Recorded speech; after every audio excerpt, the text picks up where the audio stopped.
Good afternoon and welcome to the English Book Club with me, your teacher, Lynn, whatever.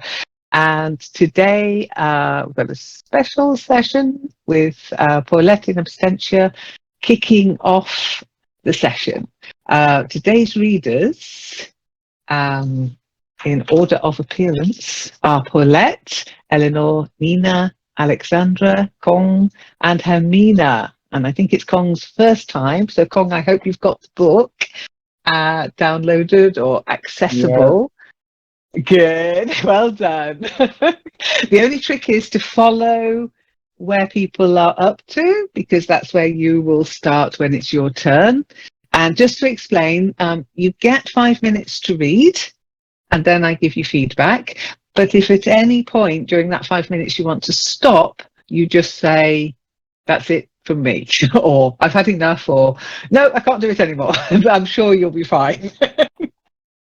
A lot of people today, yes, we did have somebody extra, but they seem to have disappeared. Aries, try to get your name in the reading by saying hello before the session starts if you want to read, because I have to sort of try my best to organize things, and that's one of the things we do. So we are reading, of course, Kidnapped by Robert Louis Stevenson. And if you look at the pinned messages, you'll always find one, the download to the book, and to where we got up to last week. So last week we got up to page 73. Okay. In the book, which is page 68 on the printed version. And it starts with, I settled somewhere. This is where it's all.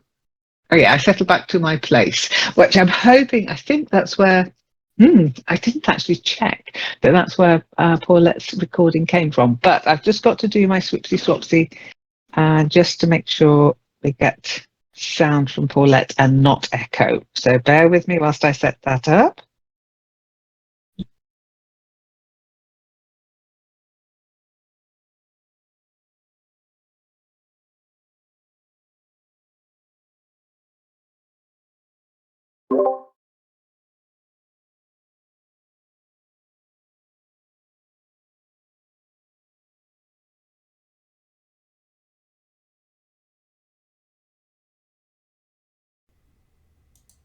So fingers crossed that this will work. And we've got echo already, but don't worry. I'm going.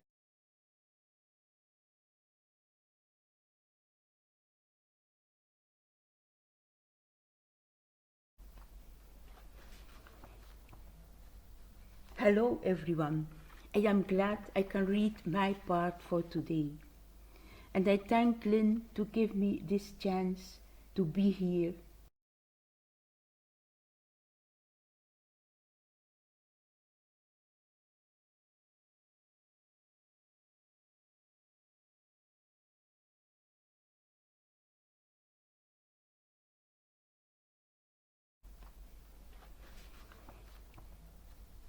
Hello everyone.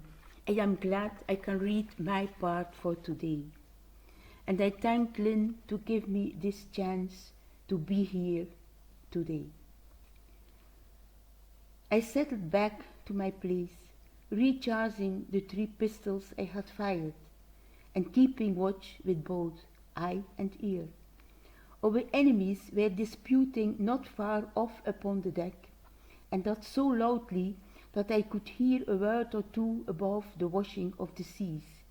"It was shoebuckled, it," I heard one say, and another answered him with a "Wheesht man, he's paid the piper." After that the voices fell again into the same muttering as before, only now one person spoke most of the time, and though laying down a plan, and first one and then another answered him briefly, like men taking orders. By this I made sure they were coming on again, and told Ellen. "It's what we have to pray for," said he, "unless we can give them a good distaste of us, and done with it. There will be the knee sleep for either you or me. But this time mine day will be in earnest." By this my pistols were ready, and there was nothing to do but listen and wait. While the brush lasted, I had not the time to think if I was frightened.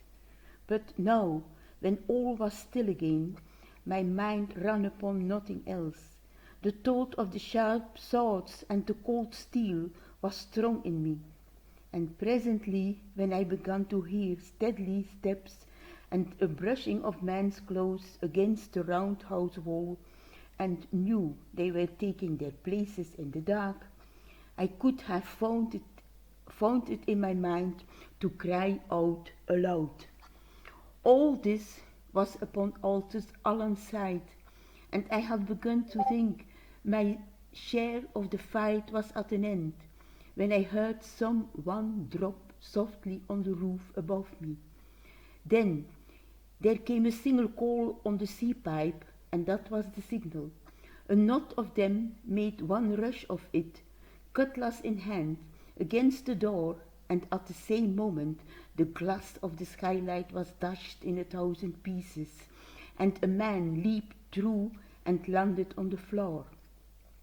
Before he got his feet, I had clapped a pistol to his back, and might have shot him, too, only at the touch of him, and him alive, my whole flesh misgave me, and I could no more pull the trigger than I could have flown.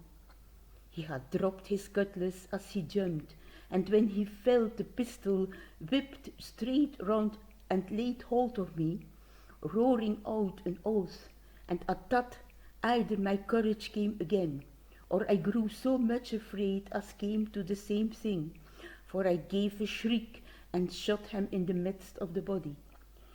He gave the most horrible, ugly groan and fell to the floor. The foot of a second fellow, whose legs were dangling through the skylight, struck me at the same time upon the head, and at that I snatched another pistol and shot this one through the thigh, so that he slipped through and tumbled in a lump on his companion's body.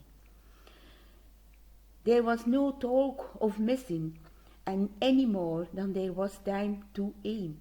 I clapped the muzzle to the very place and fired. I might have stood and stared at them for long, but I heard Alan shout as if for help, and that brought me to my senses. He had kept the door so long, but one of the seamen,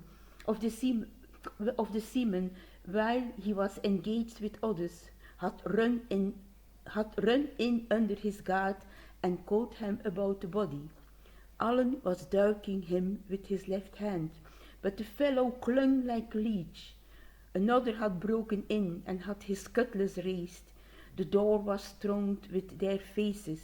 I thought we were lost, and catching up my cutlass, fell on them in flank. But I had no time to be of help. The wrestle dropped at last, and Alan, leaping back to get his distance, ran upon the others like a bull, roaring as he went. They broke before him like water, turning and running and falling one against another in their haste.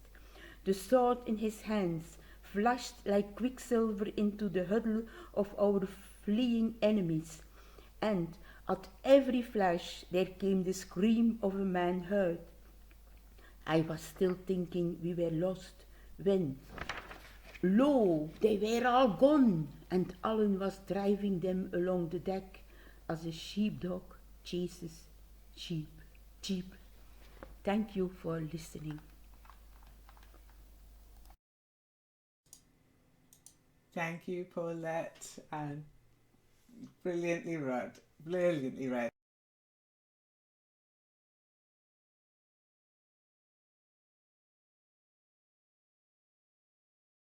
Okay, so I hope everybody heard that okay, because I couldn't keep an eye. I found out if I leave the recording, it stopped and started again. So I have no idea if you've all been going, yeah, great, yes, you think. Excellent, yes. So well done, Paulette, and thank you for taking the time to do that. I hope it was a nice distraction. Okay, so now it seems a bit rude because she's in hospital, but I'm going to give her feedback because I'm sure that's what she wants me to do. We'll see. You can tell me off later, Paulette, if you think, what on earth are you doing, giving me corrections? So, the first word, I'll cut it, paste it into here, just as if she was here. Exactly. So, a few little TH sounds, which I'll forgive you in the circumstances. The first one, thought, thought. Then stealthy, okay, to be stealthy. Thigh, oh, so many THs. Okay, then we come to wrestler. It's a silent T, wrestler. And haste. You've got to get the s in there because otherwise it sounds too much like hate. So more haste, less speed. So don't be hasty. And then two little things, just how they're read, sort of intonation more than anything. The first one is as though, not as though, just as though. It was as though she was here with us.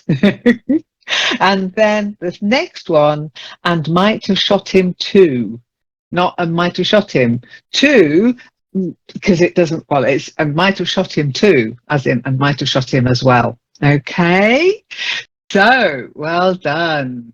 The next person to read on my list is Eleanor. Eleanor, are you ready? Can you hear me well? Yeah, let me just increase your volume in Yes, my no problems with my recording. yeah. Yeah, it's just I'm not sure how to do that here. Ooh, let's I see. have Windows now. I'm sorry. Yeah, it's okay. It's a bit tricky on my phone, as you all know. Okay, try saying something now. Hello to the world. I'm not sure if the world's here, but we are. Okay, as soon as you feel comfortable, if you would like to start. Yet he was no sooner out than he was back again, being as cautious as he was brave. And meanwhile the seaman continued running and crying out as if he was still behind them. And we heard them tumble one upon another into the forecastle and clap to the hatch upon the top. The roundhouse was like a shambles.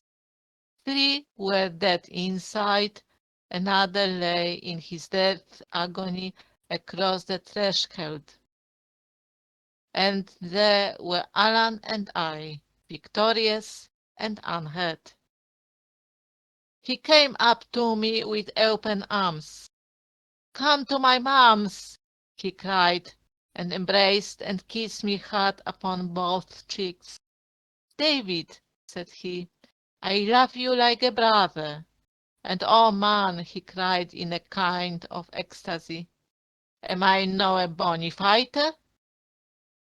Thereupon he turned to the 4 enemies, passed his sword clean through each of them, and tumbled them out of doors one after the other. As he did so, he kept humming and singing and whistling to himself like a man trying to recall an air. Only what he was trying was to make one. All the while the flush was in his face, and his eyes were as bright as a 5-year-old child's with a new toy. And presently he sat down upon the table, sword in hand. The air that he was making all the time began to run a little clearer, and then clearer still. And then out he burst with a great voice into a Gaelic song. I have translated it here, not in verse, of which I have no skill, but at least in the king's English. He sang it often afterwards, and the thing became popular, so that I have heard it and had it explained to me many's the time. This is the song of the sword of Alan. The smith made it, the fire set it. Now it shines in the hand of Alan Black. The eyes were many and bright, Swift were they to be held. Many the hands they guided. The sword was alone. The dandy troop over the hill. There are many. The hill is one. The dandy vanish. The hill remains. Come to me from the hills of heather. Come from the isles of the sea. O far beholding eagles. Here is your meat. Now this song which he made, both words and music, in the hour of our victory, is something less than just to me, who stood beside him in the tussle. Mr. Schuan and 5 more were either killed outright or thoroughly disabled, but of these 2 fell by my hand, the 2 that came by the skylight. 4 more were hurt, and of that number 1, and he not the least important, got his head from me. So that altogether I did my fair share both of the killing and the wounding, and might have claimed a place in Alan's verses. But poets have to think upon their rhymes, and in good prose talk Alan always did me more than justice. In the meanwhile, I was innocent of any wrong being done me.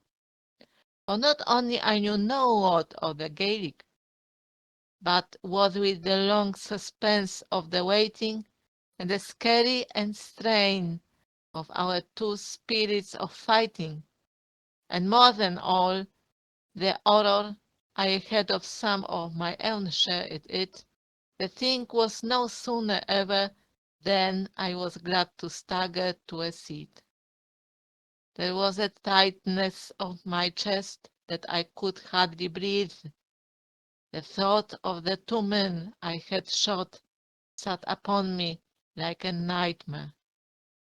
And all upon a sudden, and before I had a guess of what was coming, I began to sob and cry like any child. Very good. Well done. Very nicely read. So, dear. Okay, so one of them's singing about it and the other one's crying about it. So that's human spirit for you. Poor lad. Okay, so just a very short correction for Eleanor, but does any questions first?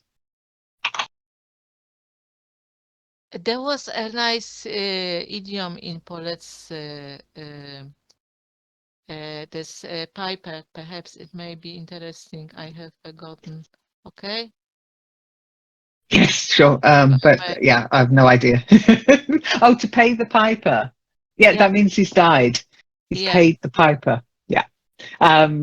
Sometimes the piper, of course, is the person who plays the bagpipes. And yeah, that's in Scotland.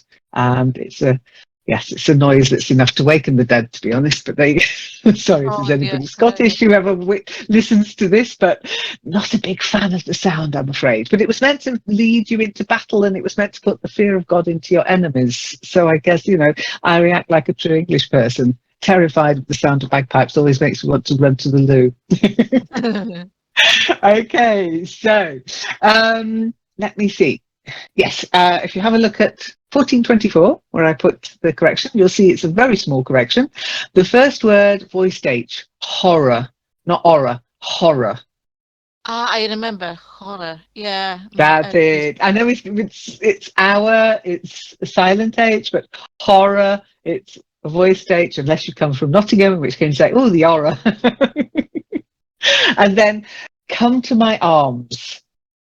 Come to my arms. What did I That's say? it. You kind of said moms for some reason. Oh, yeah, no. It was very odd, but that's what I heard. I think that's what you said. So, okay, so next person to read. And you've got your place now, Kong. Yes, good. Well done. Next person to read is Nina. Nina, are you ready? Yes, sorry. I'm ready. Oh, hang on, wait a moment. We've got a Hermina. Wasn't the Queen awakened by a Scottish pipe? Oh, yeah. When she goes to Balmoral, when they go to Balmoral, the royal Only family, there. the Okay. piper. Yeah.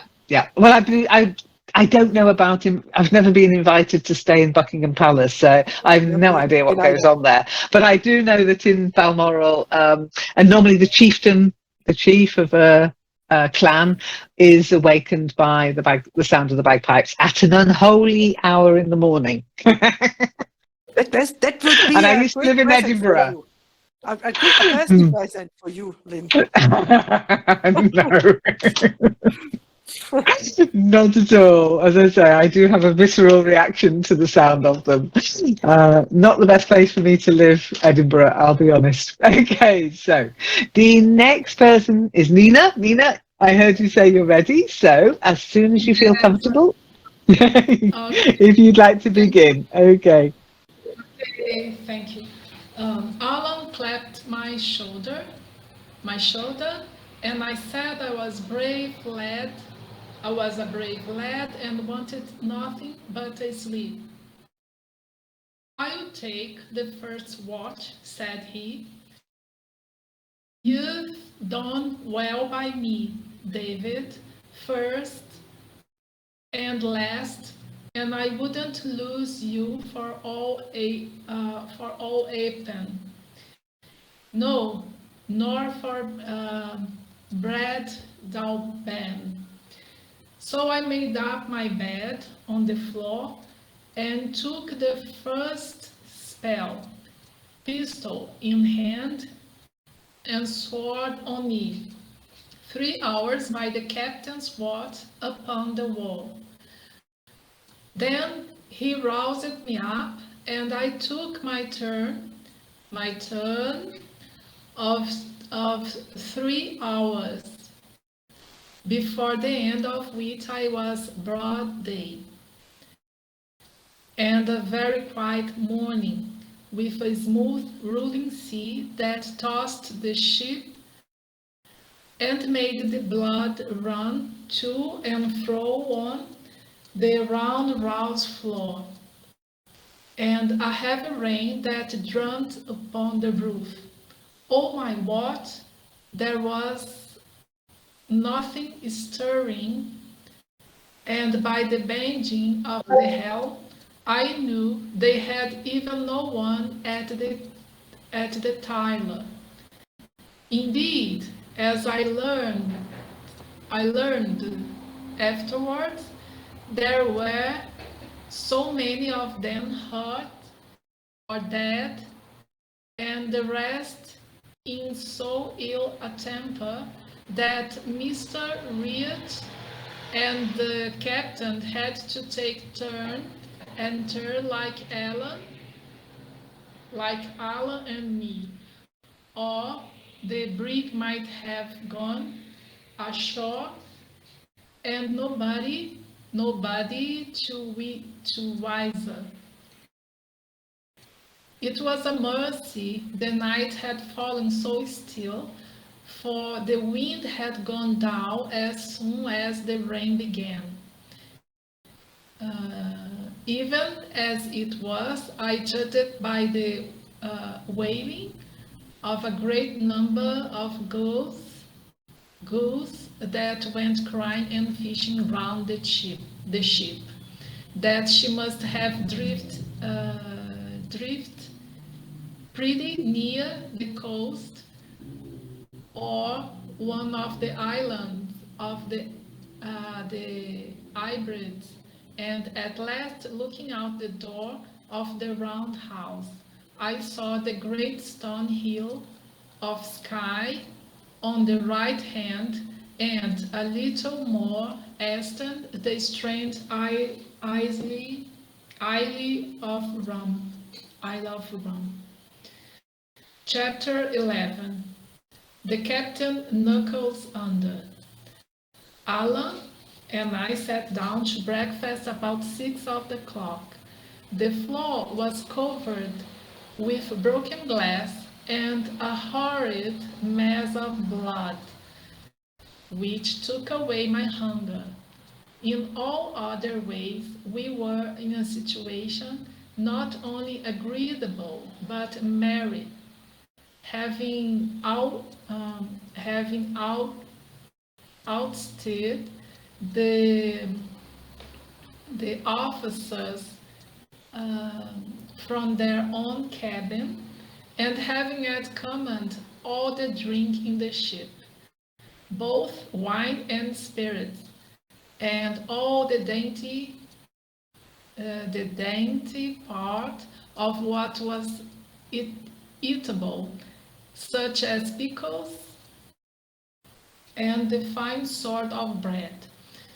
This of itself was enough to set us in good humor, but the richest part of it was this, that the two thirstiest men that ever came out of Scotland, Mr. Schwan being dead, were now shut in the forepart of the ship and condemned to what they hated most, cold water.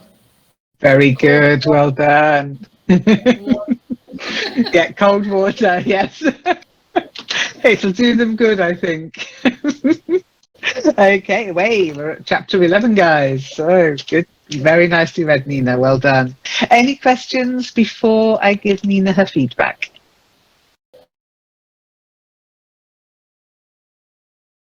Everybody okay? Okay, then. Okay, so the first word is roused, silent E. Roused. That's it. Very good. Then it was broad day, not I was broad day. It was broad day, as in it was daylight. Okay? Okay, it was broad day. That's it. Then heavy. We do say to heave, that's the verb, but heavy. If it's not light, it's heavy. My God. Heavy, of course. That's it. And then banging. It's an ng sound in the middle, not g. Banging. Banging. Yeah, so banging on the door. Like, let me in. Okay, then tiller, not tiler. Tiler is somebody who puts tiles on the floor, and the tiller is part of the ship that helps to steer it. The tiller. Try it. The tiller. That's it. Then judged. Judge not, lest ye be judged. Judged. That's it. That's good, good, good. Then this one, you actually voice the E. Drifted. To drift, he drifted. Drifted. That's it. Good. And then in the northern part of Scotland, the islands off the north of Scotland, there's the Hebrides. The Hebrides. Try it. Hebrides. Hebrides. That's it. Good. Hebrides. Try it again. Hebrides. Yes, well done. Good. Bit of a tongue twister. And then another part of the ship, it's the side of the ship, astern. Astern. That's it. And then another silent E, condemned. Condemned. That's it. If you condemn somebody, they've been condemned. Now, then nobody the wiser, not two, not nobody too wiser, nobody the wiser. It means nobody knew. Yeah? Nobody the wiser. Try it. Nobody the wiser. Nobody. Nobody. The wiser. That's it. Yes, nobody the wiser. Okay. and he took the first spell. Not and took the first. You just missed out the he. Okay, and he took the first spell. Try it. And he took the first spell. That's it. That means he took the first time to watch. Okay, he was on guard. You take a spell, it can be a length of time, a short length of time. Okay? I know it's also to do with magic, but it can also be applied to time. Okay? Okay, so it's like he did the first turn. He took the first turn, the first amount of time watching for them coming back. And then you get a smiley for Isle. Well done. Isle. That's Yeah. it. The Isles of Scotland. Hebrides are Isles. Excellent. Well done.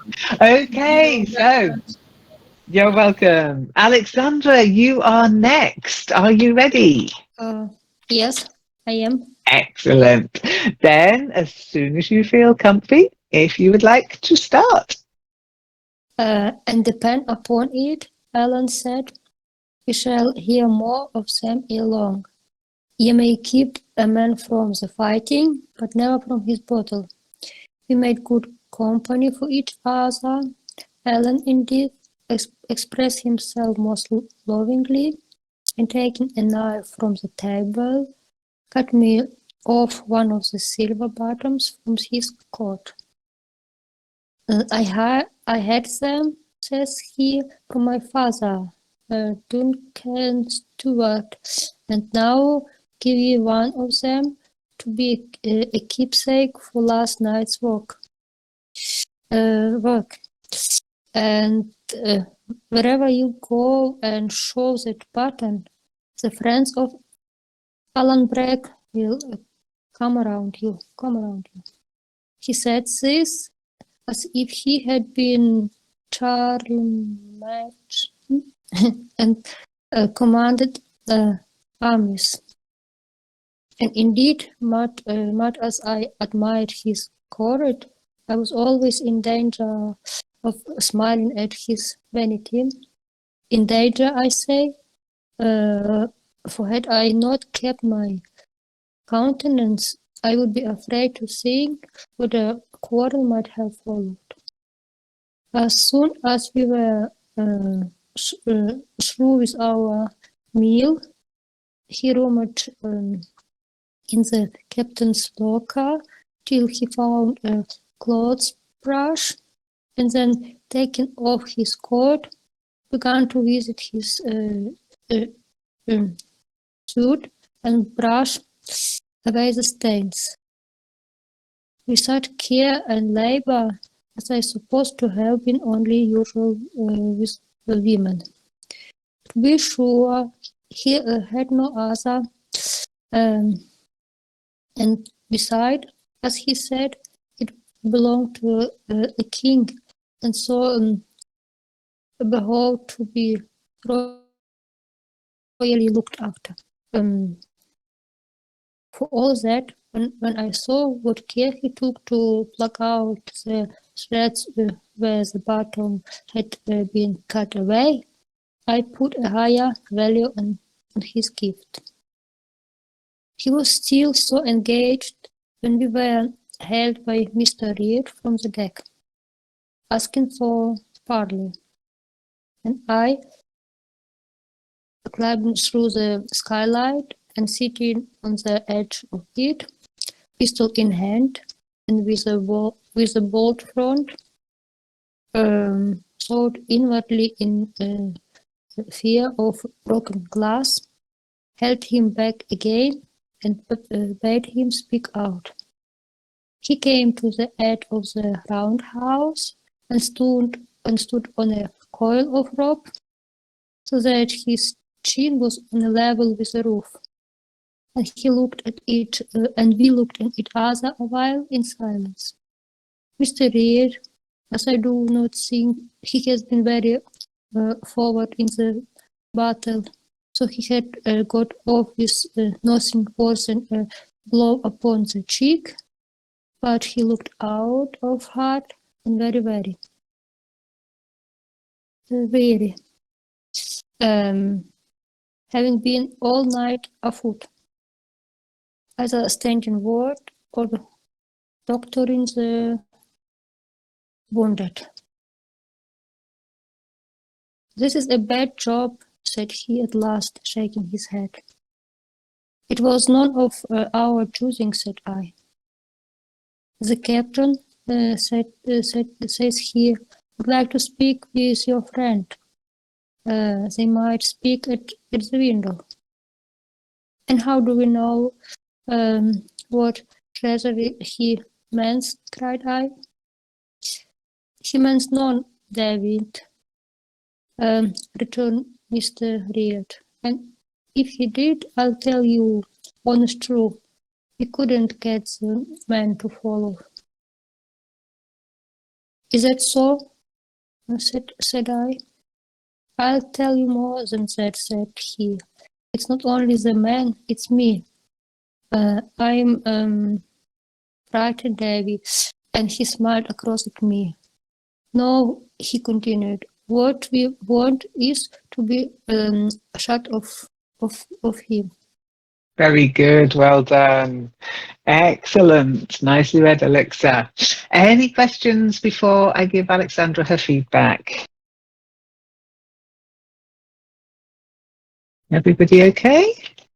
Oh, hope you can hear me. No questions. Okay. Okay, good. Then the first one, Alexandra, is indeed. Long E. Indeed. Indeed. That's it. Lovely. Then Charlemagne. I'm surprised you don't know Charlemagne. He's the daddy of us all in Europe.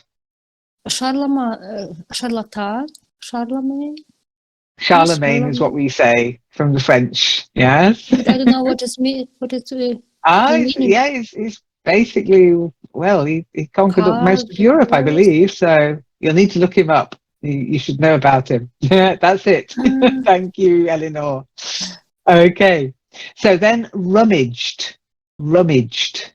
That's it. To rummage, it's like when I go into my drawers, I rummage around trying to find a pair of socks that don't match. It's sort of searching in a bit of a messy way. Then treachery. Try it. Treachery. That's it. Yes, to be a traitor is to be treacherous and to show treachery. It's not treasure like. No, not like treasure. Treasure is treasure. Yeah, treasure. Treachery is to be treacherous, to be a traitor. Okay. Then means, not men's. It's an E again. Means. That's it. Good. And you get a smiley for weary. Weary. When you're feeling weary, women do get weary wearing that same shabby dress. I know this from. Did anybody warn Kong I sometimes burst into song in these sessions? We might never see him again. Kong, it is your turn to read next. Are you ready? Are you at the right place? Oh, yes, I'm ready. You're ready. Okay, awesome. Then, whenever you would like to start, just begin. Okay. Thereupon I consulted with Alan, and the pilot was agreed to and parole given upon either side.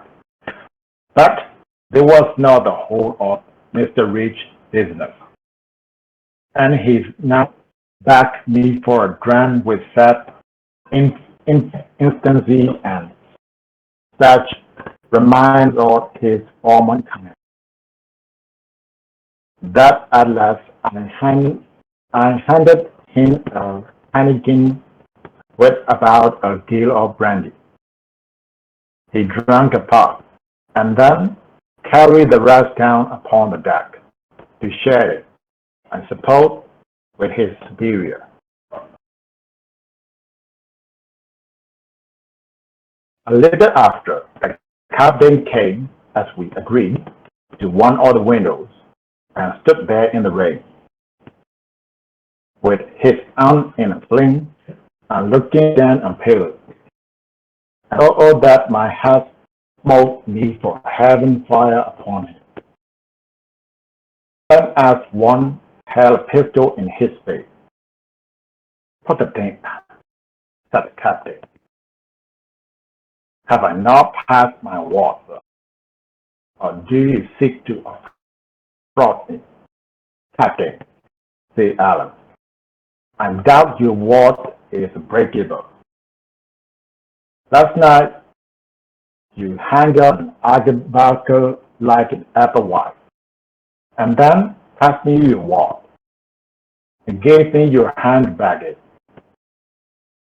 And you go very well was the upshot. Be damned to your walk, said he. Well, well, sir, said the captain, your gal leader good by swearing. And truly that was the fault of which the captain was quite free. But we have other things to speak, he continued steadily. Dick made a sore hash of my brick. I haven't hands enough left to walk, and my first officer, when I call his bell, has got your sword throughout his vitals and passed without speech. There is nothing left me, sir, but to put into the port or Glasgow after hands, and there, by your leave, you will find them that are better able to talk to you. Hail, said Alan, and faith, I have to talk with them now, unless there is nobody to speak in that town. I have a bonnet for them, 50 tailors upon the one side, and a man and a halfling one upon the other. Oh man, it's pitiful. Whole flash rat. No, continued Alan. That's no do.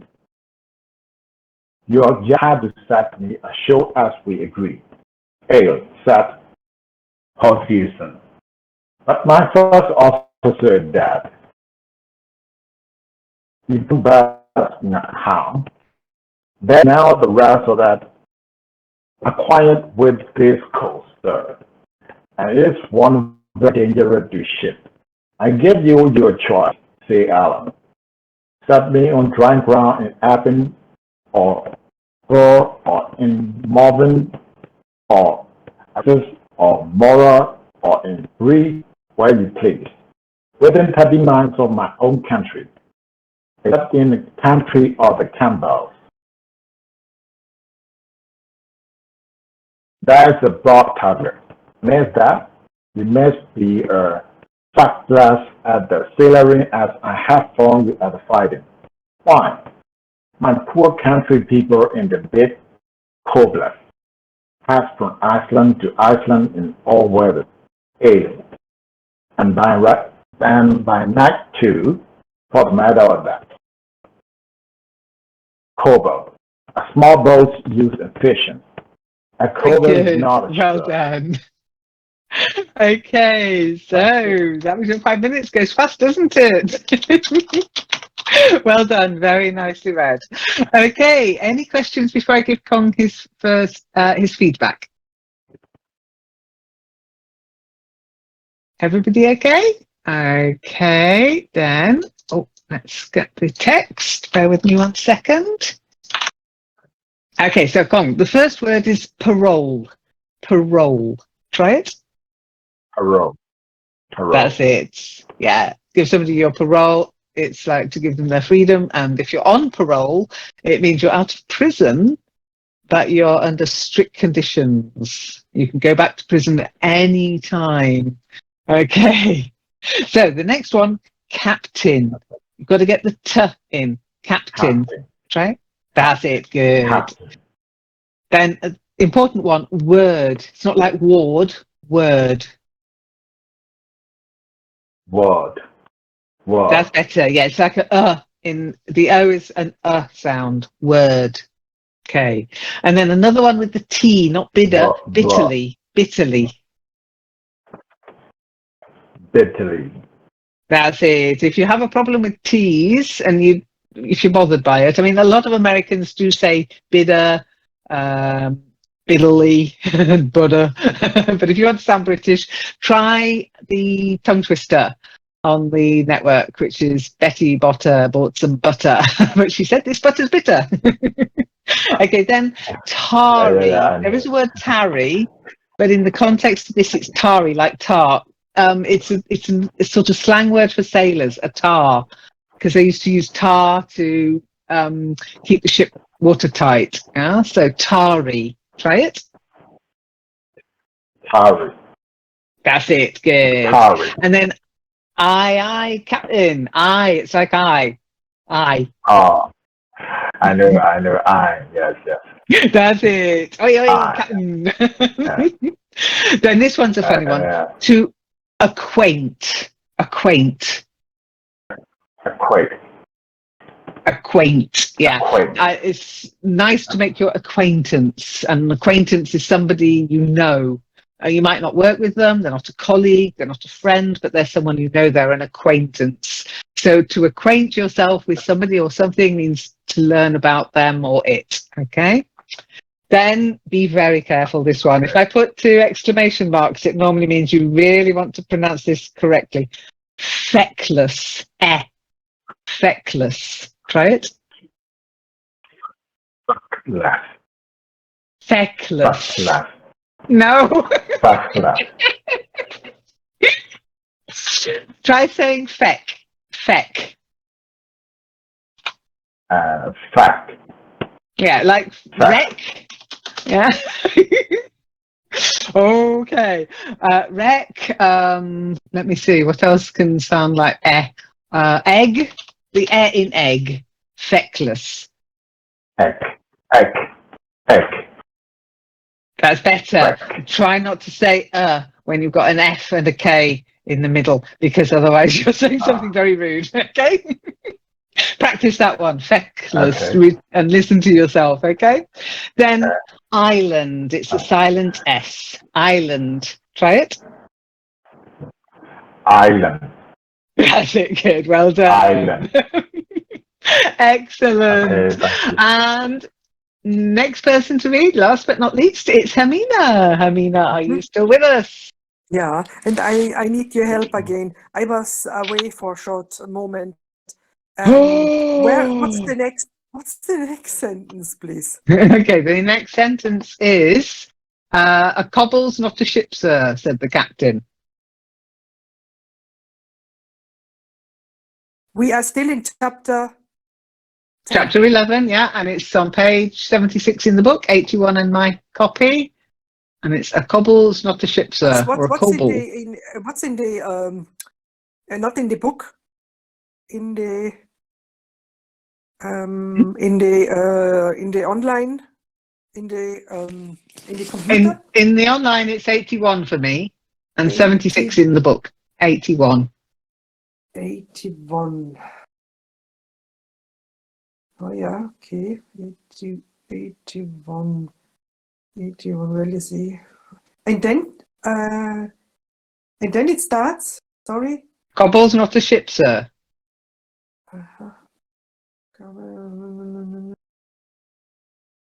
No.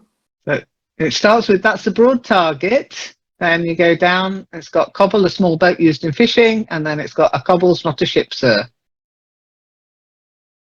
Thank you, Kong. We'll get there. This is what I said. One of the tricks of doing the session is follow where you get up to. And in 81, did you say? Okay, 81 in my copy online, 76 in the actual book. Yeah, I'm online. Try doing Control F. Yeah, it doesn't function here. I know this method. Okay, then I will cut and paste and try and find it. Okay, so we'll have to crack on because I do have to finish on time today. So if you read it from in the text, okay, from in Learn English, okay? Yeah. Okay, whenever you're ready, if you'd like to start.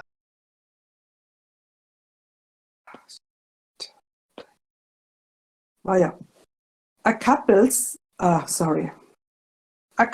not a ship, sir, said the captain.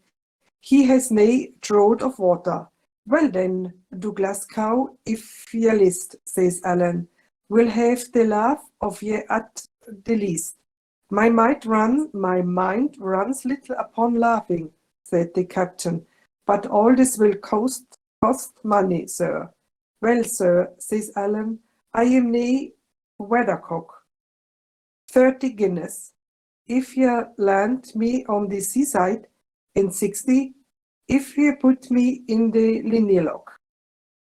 But see, sir, where will I? We are but a few hours' sail from Arnamurkan, said Hosasen.